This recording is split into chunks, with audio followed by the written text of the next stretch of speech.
d'État et de gouvernement, Excellences, M. Zhao Leji, membre du comité permanent du bureau politique du comité central du Parti communiste chinois et président du comité permanent de l'Assemblée populaire nationale de Chine, et président de la présente session de haut niveau sur la gouvernance. Mesdames et Messieurs,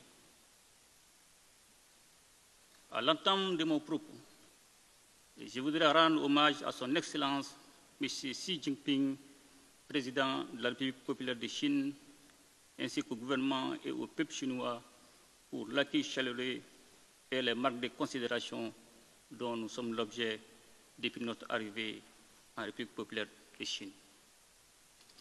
Je tiens également à exprimer toute la gratitude de la délégation malienne pour l'invitation aimable que nous ont adressée leur Excellence, les co-présidents du 9e Forum de coopération sino-africaine FOCAC.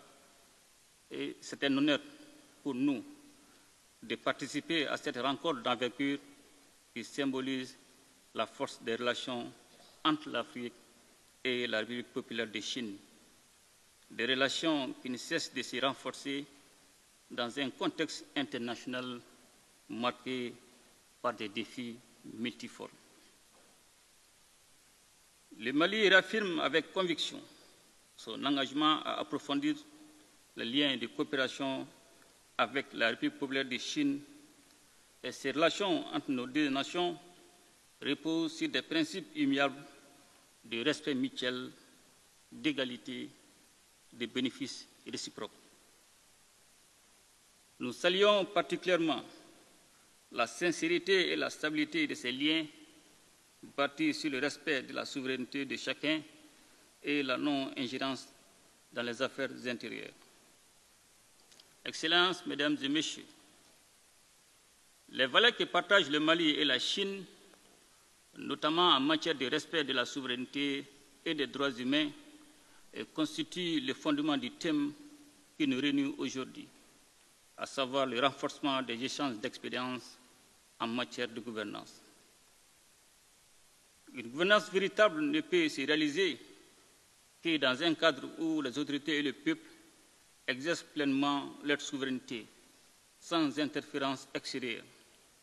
C'est dans cet esprit de responsabilité nationale que la gouvernance au Mali est guidée par trois principes désormais inscrits dans notre Constitution, à savoir le respect de la souveraineté de l'État, le respect des choix souverains du peuple, la défense des intérêts du peuple.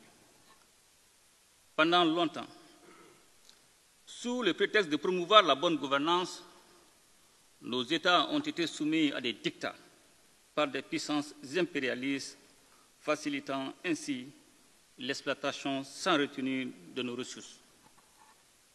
Ces pratiques ont alimenté des inégalités et freiné notre développement tout en renforçant des intérêts extérieurs au détriment de nos peuples. Aujourd'hui, alors que nous faisons face à des défis sécuritaires et économiques imposés de l'extérieur, le Mali exprime sa profonde gratitude envers ses partenaires sincères, dont la République populaire de Chine, qui apporte un soutien crucial dans notre lutte contre le terrorisme et ses complices étatiques. Les récents événements survenus à Tinzaouaten, dans le nord du Mali, illustrent malheureusement comment le terrorisme international est cyniquement entretenu, voire encouragé par des forces néocoloniales qui cherchent à perpétuer leur domination sous de nouvelles formes. La Confédération des États du Sahel, AES, instituée le 6 juillet 2024 à Niamey, en République du Niger, constitue une réponse audacieuse et coordonnée du Burkina Faso, du Mali et du Niger face aux défis sécuritaires et aux exigences de développement qui pèsent sur notre région. Cette alliance stratégique que j'ai l'honneur de présider pour son premier mandat s'inscrit dans une vision panafricaine et résolue à défendre et à promouvoir les intérêts communs de nos nations. Elle témoigne de notre détermination collective à construire une architecture sécuritaire à la hauteur des menaces dans l'espace de l'AES, condition fondamentale du développement et de l'épanouissement de nos peuples.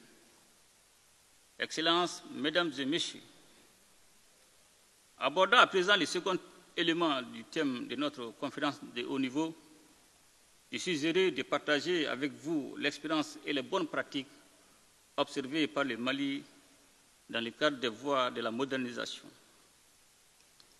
Et cette modernisation est la conséquence naturelle et positive des réformes lorsque celles-ci sont réalisées en tenant compte, comme c'est le cas au Mali, du respect de la souveraineté, des besoins vitaux et des intérêts des populations que nous servons.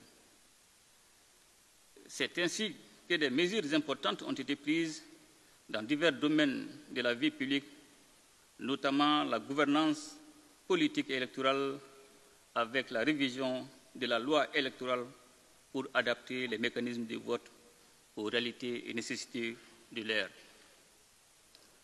La réforme de la gouvernance vise également à améliorer la gouvernance économique, qui est passée par la relecture des textes relatifs aux industries extractives en vue d'une meilleure gestion de nos ressources naturelles pour le développement de nos pays et le bien-être. Je dirais même le bien-être de nos populations. Dans un autre domaine, afin de rapprocher notre administration publique des usagers, j'ai décidé de lancer un vaste programme de digitalisation de l'administration publique, en privilégiant la transparence dans les procédures, la diminution des coûts, mais surtout les droits des citoyens. Excellences, Mesdames et Messieurs, le Mali est fermement convaincu que dans les fondements d'une gouvernance authentique repose sur une indépendance véritable, une souveraineté totale et une pleine appropriation nationale des leviers stratégiques de la vie de la nation. Et c'est avec cette vision que les réformes courageuses et profondes ont été entreprises, répondant ainsi aux aspirations légitimes exprimées par le peuple lors des assises nationales de la refondation et du dialogue intermalien. L'adoption de notre nouvelle constitution lors du référendum historique du 18 juin 2023, largement soutenu par la population, symbolise l'engagement du Mali à bâtir un État moderne, résilient et à l'écoute de son peuple. Ces réformes décisives qui marquent notre volonté profonde de refonder l'État ont été réalisées grâce à la mobilisation collective des Maliennes et des Maliens aux côtés des autorités de la transition. Cette dynamique dénote une approche inclusive et durable sur fond d'un large consensus national dans le processus de refondation. Les dites réformes, faut-il le rappeler, reposent sur la réaffirmation de la souveraineté du Mali, soutenue par l'engagement inébranlable de nos forces de défense et de sécurité qui assure un contrôle total et efficace du territoire national. Cette sécurisation, essentielle pour la stabilité et le développement, permet de créer un environnement propice à la reconstruction et à l'épanouissement de notre nation. Le Mali se dote ainsi des outils nécessaires pour relever les défis actuels et bâtir un avenir prospère pour tous ses citoyens. Excellences, Mesdames et Messieurs, je voudrais, pour conclure, renouveler la profonde gratitude du peuple et du gouvernement malien envers la République populaire de Chine pour son appui indéfectible, en particulier dans le domaine de la stabilité, de la paix, de la sécurité et du développement. Le Mali reste résolument déterminé à approfondir et à fortifier ses relations avec la Chine ainsi qu'avec tous les partenaires qui partagent les mêmes valeurs de respect de souveraineté et de coopération réciproquement bénéfique. Vive la coopération sino-africaine, vive l'amitié entre nos peuples. Je vous remercie.